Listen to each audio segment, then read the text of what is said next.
Queria que você abrisse sua Bíblia, eu quero compartilhar com vocês uma palavra nessa noite. Abra sua Bíblia em 2 Reis, capítulo de número 4. Eu acredito que Deus, Ele vai sim, mais uma vez, falar aos nossos corações de uma forma muito poderosa, de uma forma muito intensa.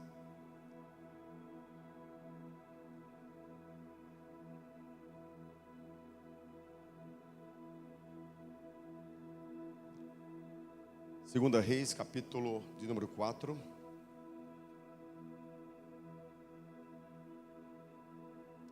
Números, versículo 8 em diante. Vamos ler?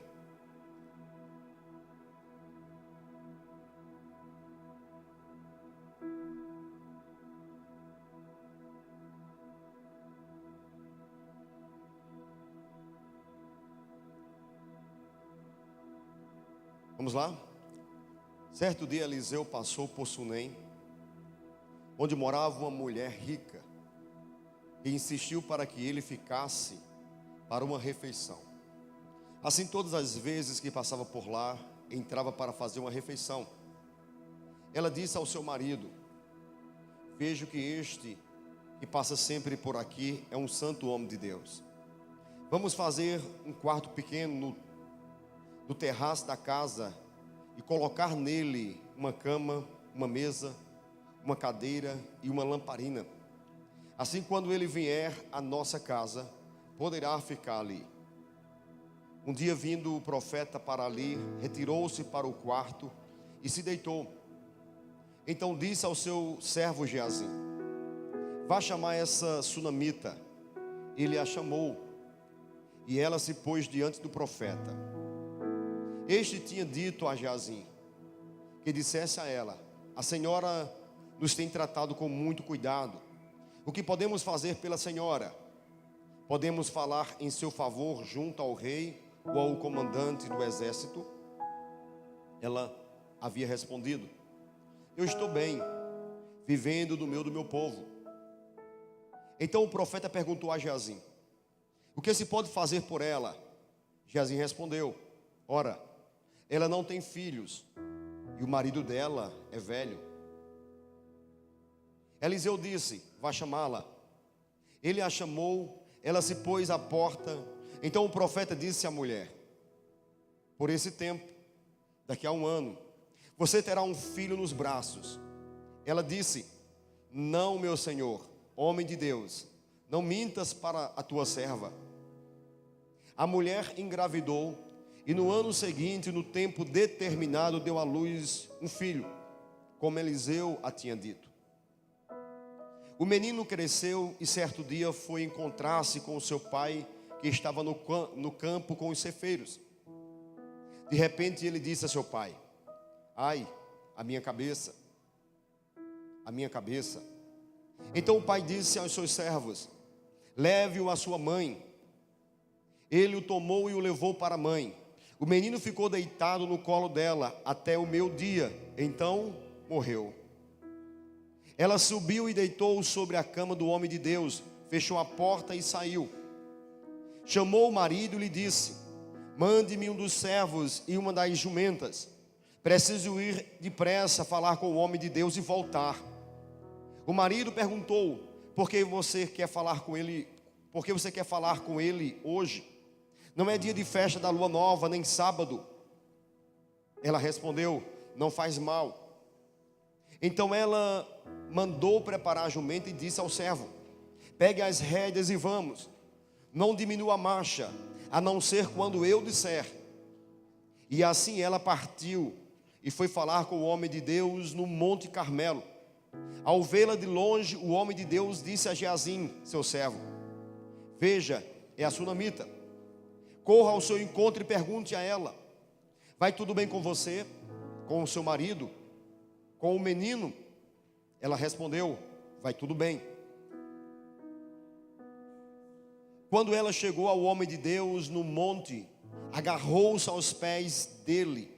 Geazim se aproximou para arrancá-la, mas o homem de Deus lhe disse: deixa, porque a sua alma está angustiada, e o Senhor escondeu isso de mim, não me revelou nada a respeito. Então a mulher disse: por acaso eu pedi ao meu senhor algum filho? Eu não lhe disse que não me enganasse. Então o profeta disse a Geazi: cinge os lombos, pegue o seu bordão e vá. Se encontrar alguém, não cumprimente. E se alguém cumprimentar você, não responda. Ponha o meu bordão sobre o rosto do menino.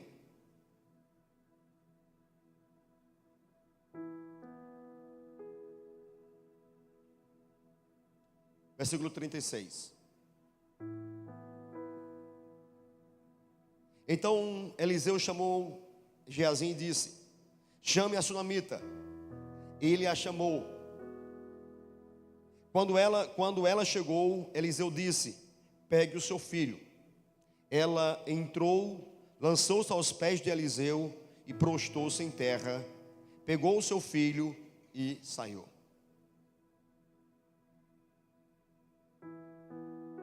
Curva a tua cabeça comigo. Pai, nós queremos essa noite mais uma vez falarmos contigo através da oração.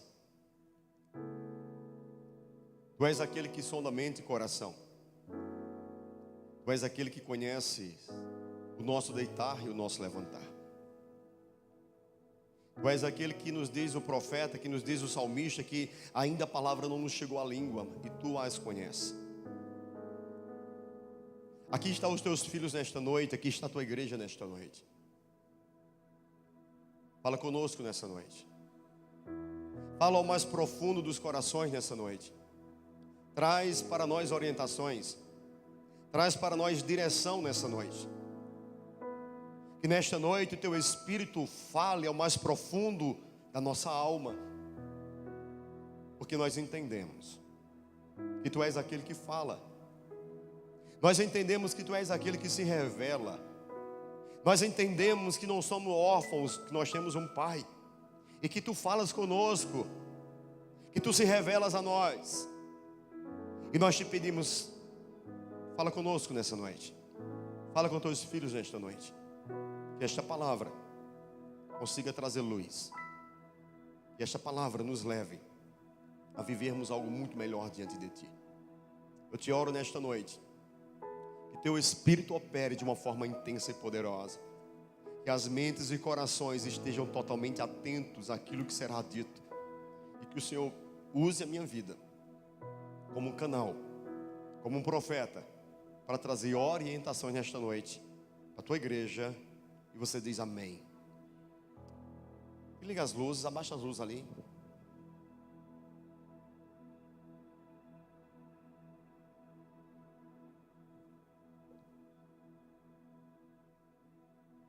O que fazemos nos dias ruins? Quem nunca teve um dia ruim? Quem nunca teve uma noite escura? Quem nunca passou por um processo o qual de fato nós somos pegos de surpresa e não sabemos o que fazer? Porque o problema do dia ruim é que ele não manda uma carta dizendo: me aguarde que eu vou chegar. O problema da noite escura é que ela não manda dizer: prepara a casa, prepara o quarto que eu estou chegando. Na maioria das vezes o dia ruim, as noites escuras, chega simplesmente de repente. Chega quando tudo está bem. Chega quando tudo está normal, acontecendo de uma forma tranquila. Era justamente o contexto dessa mulher. Uma mulher que pelo que o texto nos diz, estava muito bem equilibrada financeiramente. Ela tinha dinheiro em uma época de escassez. O profeta Eliseu chama ela e diz: olha, o que é que se pode fazer por você? Você tem sido tão generosa, tão bondosa para conosco. Nós queremos retribuir para com você o teu favor, a tua benevolência, a tua generosidade para conosco. E ela diz: não, meu Senhor, não se preocupe comigo. Eu estou muito bem, graças a Deus. Eu estou no meio da minha parentela. O meu marido é um homem financeiramente muito bem equilibrado. Nós temos plantios, nós temos terras, nós estamos muito bem, Deus tem sido bom para conosco. E ela sai da presença do profeta. Mas o profeta ficou totalmente desejoso em querer retribuir a gratidão para com aquela mulher. Aquela mulher que na sua casa preparou um quarto para Eliseu. Aquela mulher que preparou um lugar para que quando ele por ali passasse pudesse se hospedar sem pagar nada. Ser tratado com amor é muito bom. Ser tratado com carinho é muito bom. E Eliseu incomodou-se e disse: eu preciso retribuir o que essa mulher tem feito para comigo. O que eu posso fazer? E o seu servo Geazi vai dizer: olha, ela está muito bem financeiramente, ela está muito bem no seu casamento, mas falta ali uma coisa ainda: ela não tem filhos. E toda mulher almeja ter um filho. Ela não tem filho e o seu marido é idoso, já é velho. E o profeta chama ela e com muita ousadia ele diz: olha, vai tudo bem com tua casa, vai tudo bem com tuas finanças, vai tudo bem com teu casamento, mas Deus irá te presentear com algo que você almeja. Daqui a um ano você estará com um filho nos braços. E aquela mulher diz: homem de Deus, não me enganes. E o profeta repete com muita sensatez e confiança e diz: aguarde, porque vai acontecer. Passou-se um ano, conforme a profecia, a palavra do profeta cumpriu-se. E aquela mulher gerou, deu à luz a um filho. O menino cresceu. E o texto diz que certo dia ele foi caminhar com o pai. Ele foi para os campos com o pai. E quando ele estava no campo com o pai, ele começa a sentir uma dor na cabeça. Mas que dor foi essa? Uma dor crônica, ao ponto dele ser levado para casa por um dos serventes do pai. E ao chegar em casa, provavelmente aquela mãe deve ter feito compressas, deve ter dado algum tipo de chá para que aquela dor desaparecesse.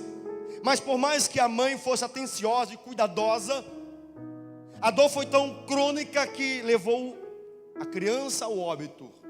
A criança morreu.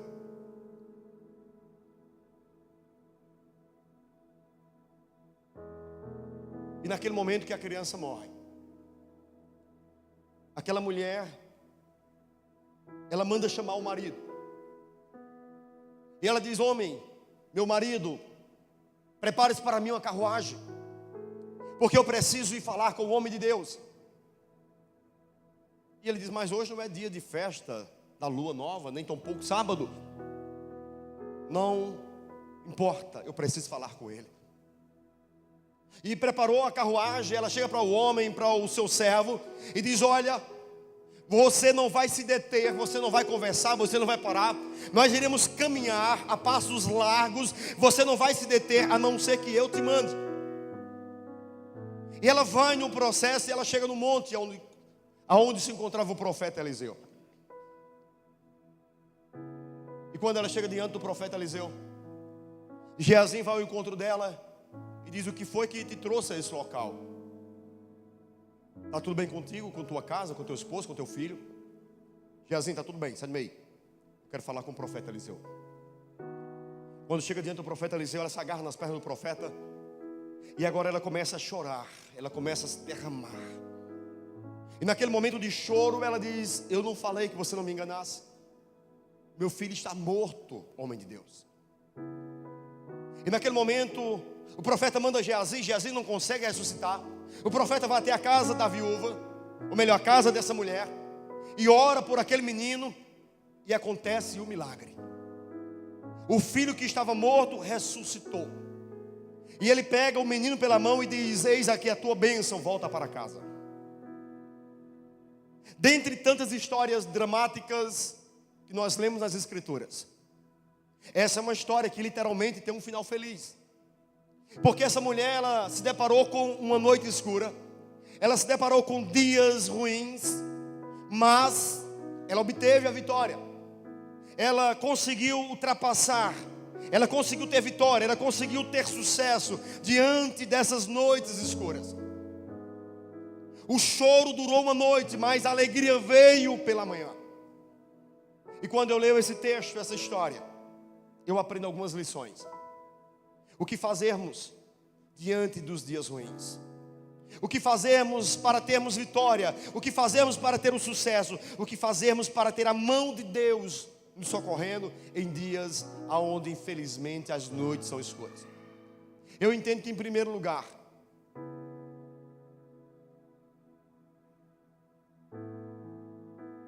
precisamos não nos permitir desanimar. Esse é o primeiro. Esse é o primeiro princípio. É a primeira lição que eu aprendo aqui.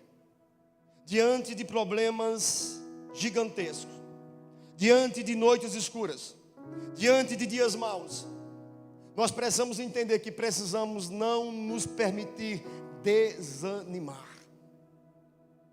No versículo do número 22, nos diz que ela chamou o marido e lhe disse: mande-me um dos servos e uma das jumentas, preciso ir depressa falar com o homem de Deus. Quem estava morto era o filho dela. Ela poderia muito bem ter entrado em pânico. Ela poderia muito bem ter baixado a cabeça. Ela poderia muito bem ter desanimado. Ela poderia muito bem ter entrado num processo de depressão. Ela poderia muito bem ter perdido o ânimo de viver e ter se trancado dentro do quarto e não mais sair de lá. Talvez até fosse um processo natural, mas ela não se permitiu viver isso. Ela não quis, ela não aceitou. Diante de uma perca tão gigantesca, diante de um dia tão mau, diante de uma noite tão escura, ela não se permitiu ser desanimada. Ela não deixou o desânimo dominá-la. Porque infelizmente muitas pessoas, diante das noites escuras, diante dos dias maus, infelizmente não conseguem ter sucesso, não conseguem sair de lá, porque infelizmente se deixam ser abatidos, se deixam ser dominados, e em vez de reagirem para a vida, trancam-se e lamentam-se e choram-se, e a situação que está difícil torna-se muito pior. Essa mulher, eu acho ela fantástica. Eu acho essa mulher literalmente um ser, um exemplo a ser seguido. Porque não é fácil você estar diante de um quadro que aparentemente é irreversível. Porque não é fácil você estar diante de uma situação a qual você não tem solução para ela. Porque não é fácil você manter o equilíbrio emocional. Não é fácil você manter, não se deixar desanimar diante de quadros, de situações as quais você olha para a esquerda, olha para a direita e não sabe o que fazer. Mas ela resolveu não ser abatida. Ela resolveu não baixar a cabeça.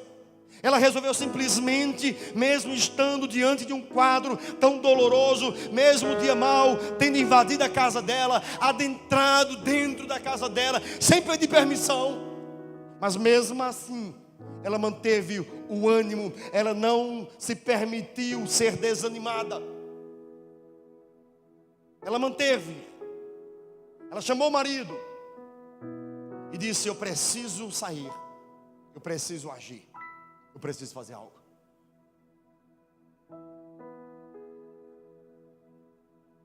O problema de muitos de nós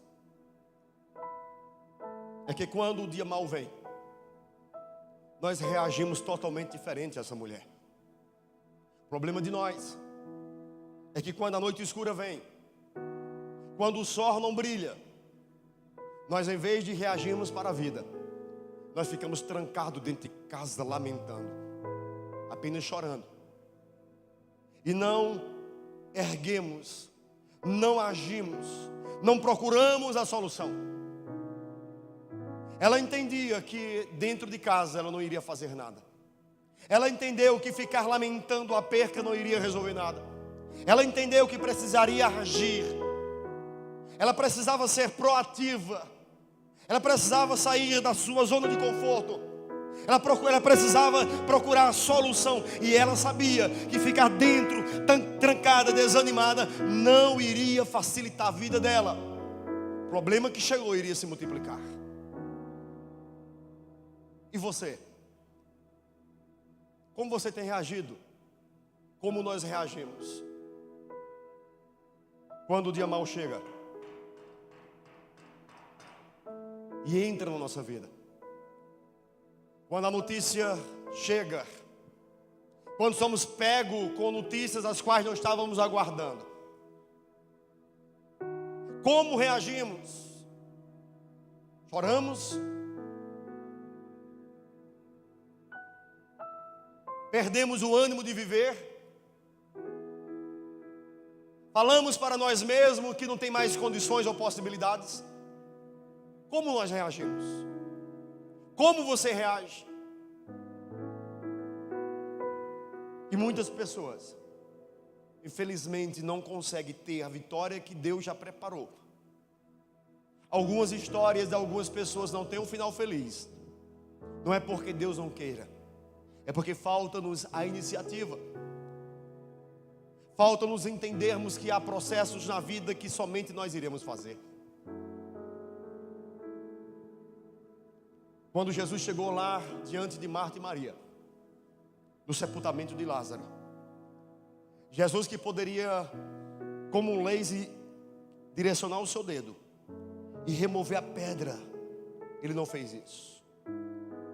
Mas ele olhou para as pessoas e disse: procure aí alguns homens fortes, removam essa pedra, porque eu preciso fazer o milagre acontecer.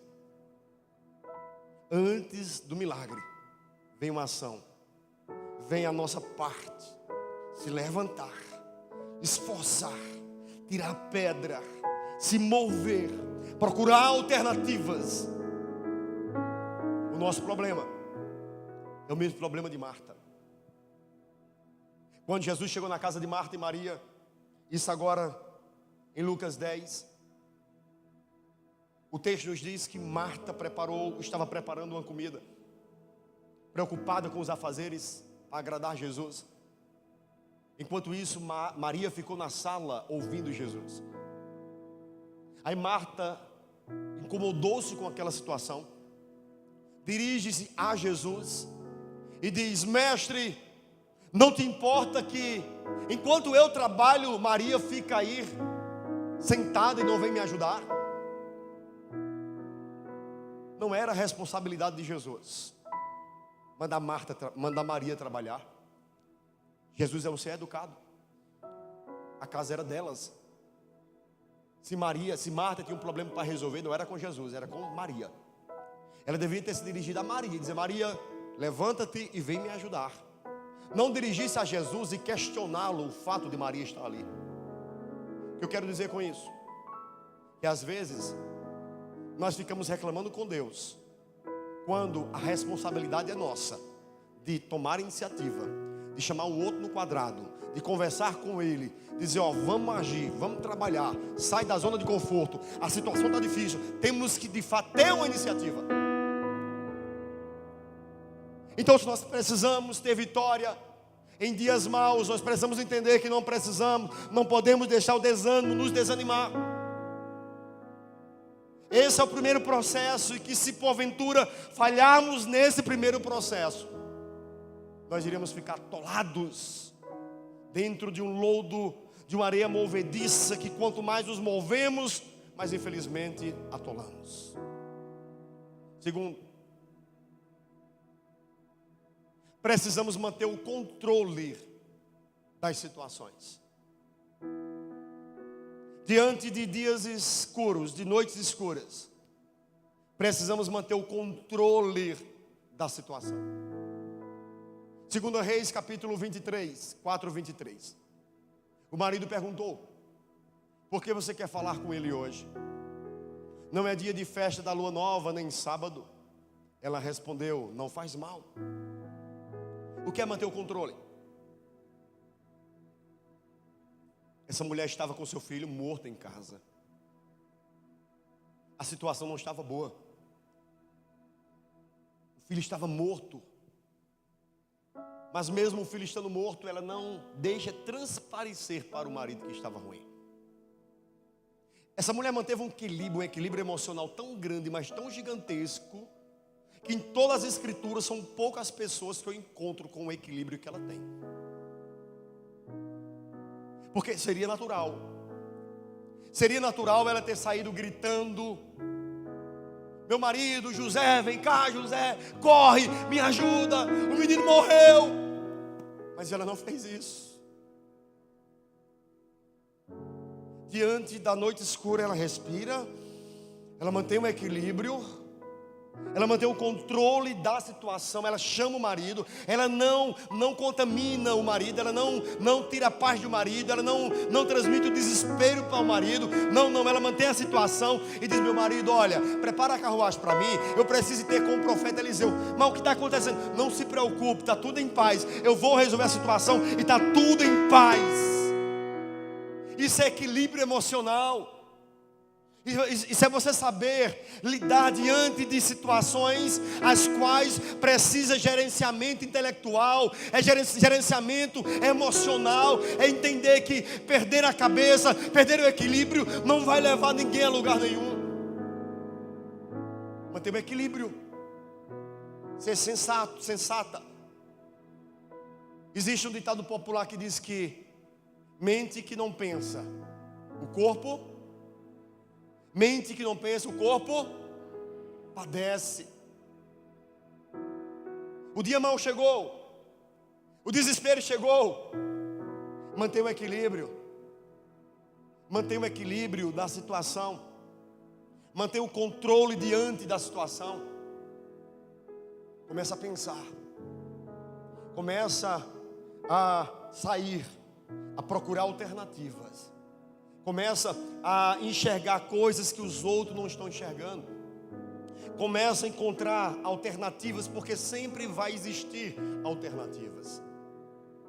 O problema é que quando nós estamos numa situação difícil, nós somos condicionados a ficar olhando para a única brecha, para o único local, e não procuramos, não encontramos, e não olhamos para as outras alternativas.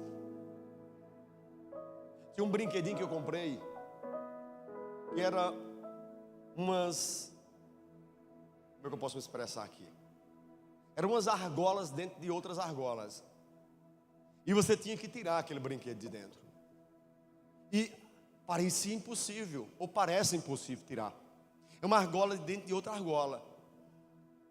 Eu lembro que uma dinâmica que eu fazia, eu dava esse brinquedo e dizia: vocês têm 30 minutos para tirar. E o povo batia, tudo tal, despachou. É impossível tirar isso aqui. Como eu tinha aprendido, eu pegava o brinquedo e eu tirava facilmente. E aquele brinquedo, ele me ensinou uma lição. Ele me ensinou que muitas vezes a gente olha para algumas situações e diz: não tem saída, eu já tentei, é impossível. Tem saída sim. O problema é que nós ficamos condicionados a olharmos apenas para o único local, para a única saída, e nos esquecemos de pensarmos, de olharmos ao nosso derredor. Em vez de pensarmos com a mente, deixamos o desespero nos dominar, aí perdemos o controle por completo da situação. Porque, queridos, essa história que eu li para vocês, ela tem um final feliz. Uma mulher teve uma noite escura, o filho morreu, mas no final ela saiu com a vitória na mão. Sabe por quê? Porque essa mulher não era um ser medíocre. Essa mulher era um ser extraordinário, que diante de situações difíceis ela mantinha o controle. Diante de situações adversas ela procurava alternativas. Que diante de situações complicadas, em vez de ficar chorando, descabelada, gritando e culpando Deus e o mundo, ela não fazia isso. Ela enxergava, ela agia no racional. Eu preciso encontrar uma saída, a alternativa. Eu preciso fazer algo para mudar essa situação. Mantenha o controle da situação. Sai da zona do desconforto e vai para a zona de conforto. Pensa, começa a conversar, começa a enxergar, compartilha os teus pensamentos, vai à busca, faz alguma coisa. Porque ficar trancado ou trancado dentro de um quarto escuro só vai te afundar cada vez mais.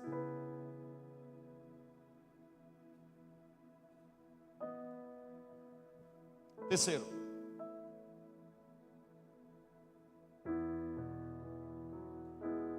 Essa mulher, ela manteve o foco diante da situação. Então ela mandou preparar a jumenta e disse ao seu servo: pega as rédeas e vamos. Não diminua a marcha, a não ser que eu te mande. Sabe o que é isso? Isso é foco. Isso é foco. Foco é o seguinte, ó. Presta atenção aqui vocês. Esqueci teu nome agora. Teu nome, irmã. Teu nome, irmã. Tu aqui, você. Maria Eduarda, Mirela, Ainã e Jefferson. Nunca vi esse povo antes. Eu não sei o nome deles. Eu vou passando aqui e vocês começam a me chamar. Meu nome é Paulinho, viu, irmã? Lá, você começa a me chamar.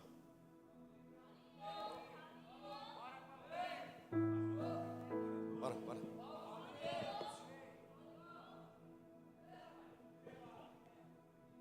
Tô sem tempo, irmã, tô sem tempo. Depois, ó. Depois. Cara, quem tem foco não se distrai no processo da caminhada. Quem tem foco não para no processo da caminhada. Quem tem foco não gasta tempo com coisa que não vai conduzi-lo ao processo da vitória. Um dos caras mais geniais que eu acho é Neemias. Porque Neemias voltou para Jerusalém conduzindo um povo. E o objetivo de Neemias era reconstruir os muros em Jerusalém. Neemias chamou o seu povo e disse: olha, nós vamos restaurar esses muros, porque o nosso propósito, o nosso foco é fazer com que Jerusalém volte a ser uma cidade fortificada. Vamos trabalhar de dia e de noite. E tem um porém. Nós vamos trabalhar com uma espada na mão e a outra na enxada. Uma espada e uma enxada. Foco. Aí o processo estava acontecendo muito rápido. Aí os inimigos, Tobias, esqueci o nome do outro agora. Me lembre, os bons de Bíblia aqui. Tobias é quem, meu Deus do céu? Sambalat subia? Sambalat e Tobias. Estou ao vivo, o pastor cometendo um erro desse, misericórdia. Rebobina. Os adversários mandaram tentar parar Tobias e Sambalat, rapaz. Ó, o pastor é bom, tá vendo? Tobias e Sambalat, eles vão lá chamar.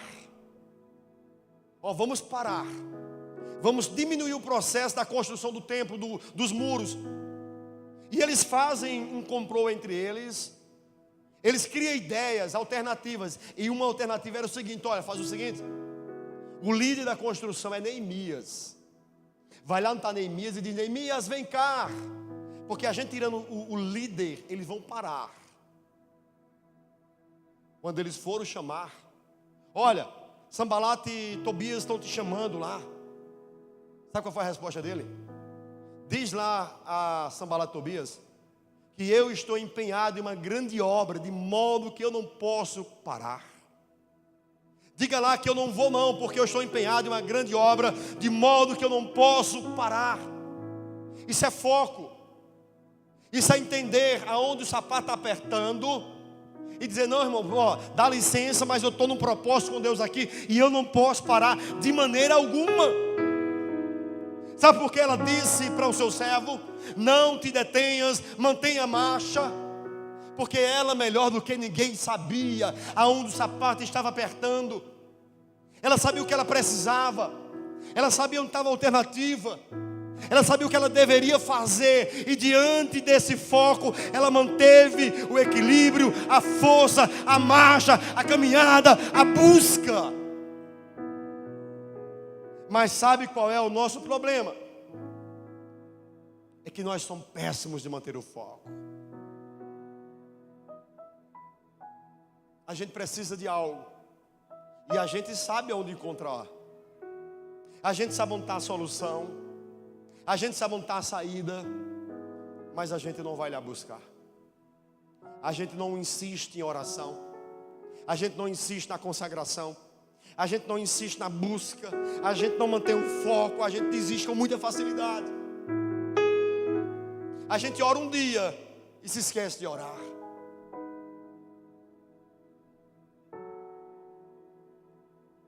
Mas ela não. ela sabia que ela não poderia ser distraída com os entretenimentos que estavam na caminhada.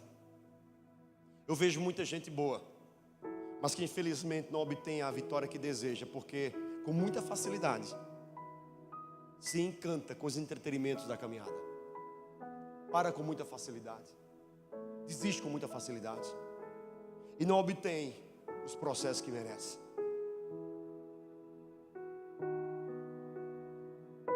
Eu acompanhei um caso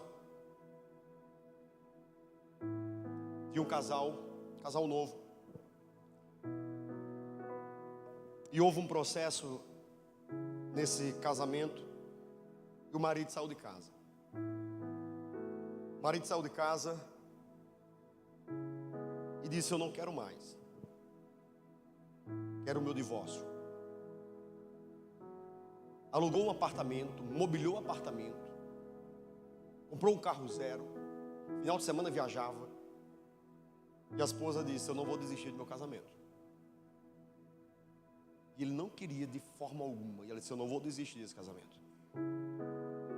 E essa menina, ela entrou num processo de jejum, de oração, de ciclo de oração, de busca por Deus. E ela disse: eu não me casei para me divorciar. E ela insistiu. Teve um momento que ela disse: não consigo mais. Alguém chegou e disse: mantenha foco, não desista, Deus vai dar vitória. E ela renovou as forças e continuou no processo.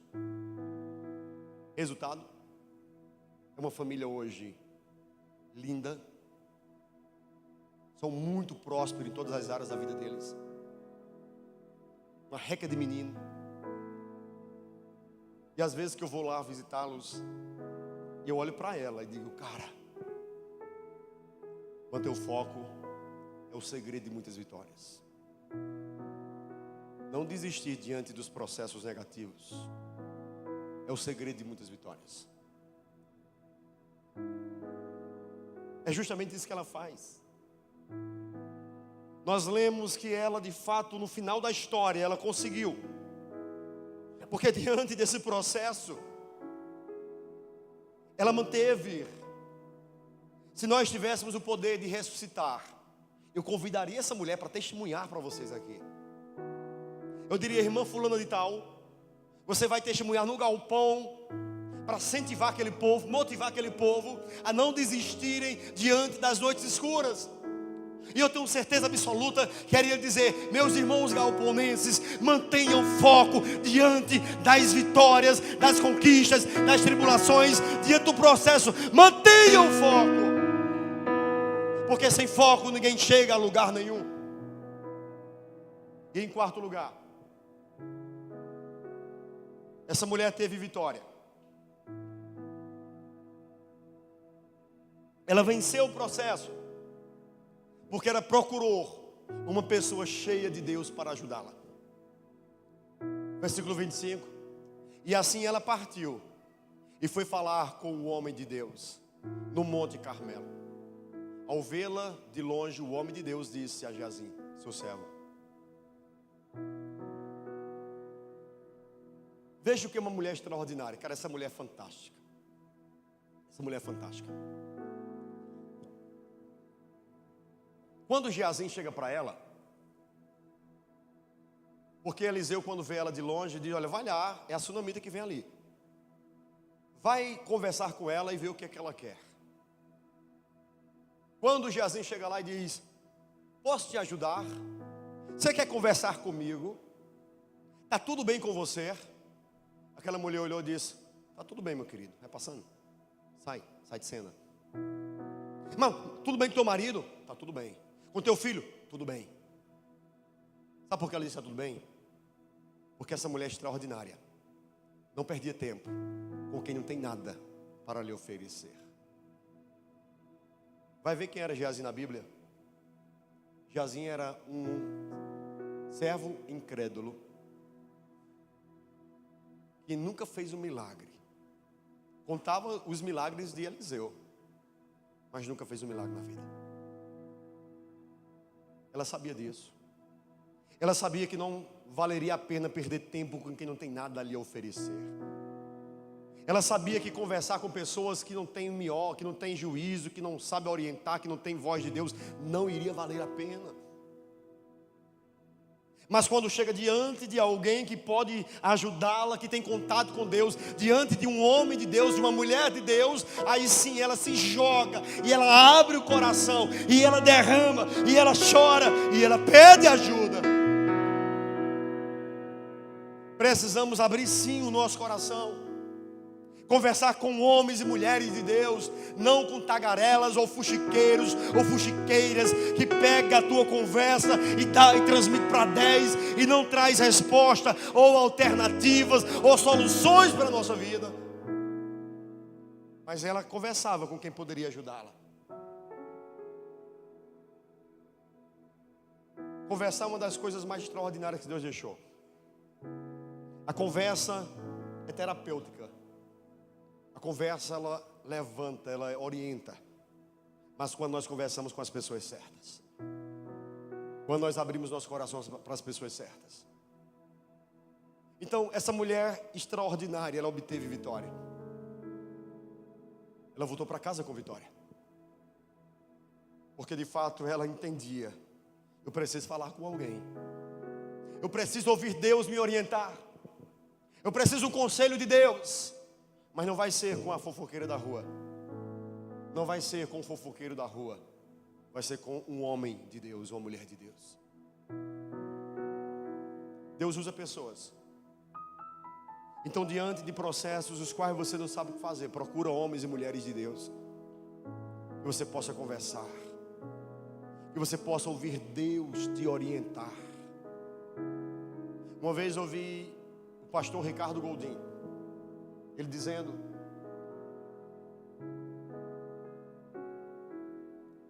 que um homem marcou um gabinete com ele. E esse cara chegou muito bravo no escritório dele, no gabinete dele, e disse: pastor, eu estou muito revoltado. Eu queria que Deus viesse aqui hoje para eu sentar e falar com ele. O pastor Ricardo Goldin bateu na mesa e disse: Deus não veio não, mas ele me enviou. Pode falar, eu sou o ouvido e a boca de Deus aqui. Deus usa pessoas. Então procure homens e mulheres quando você não souber mais o que fazer. Liga para aquela mulher que você sabe que é uma mulher de confiança. Liga para aquele homem que você sabe que é um homem de confiança. Abre o teu coração com essa pessoa e diz: irmão, irmã, me ajuda, eu preciso de um milagre. E esse homem e essa mulher vai dizer: nós iremos orar e o milagre vai chegar. Nesse processo do casal que eu contei, a menina teve um apoio muito grande de uma mulher de Deus. Uma mulher de Deus que quando ela dizia: eu vou parar, ela dizia: vai parar não, minha filha, a vitória é certa. Deus já falou, e Ele não é homem para que minta, nem filho do homem para que se arrependa. Apenas aguarda o milagre. Deus está conosco e a vitória é certa.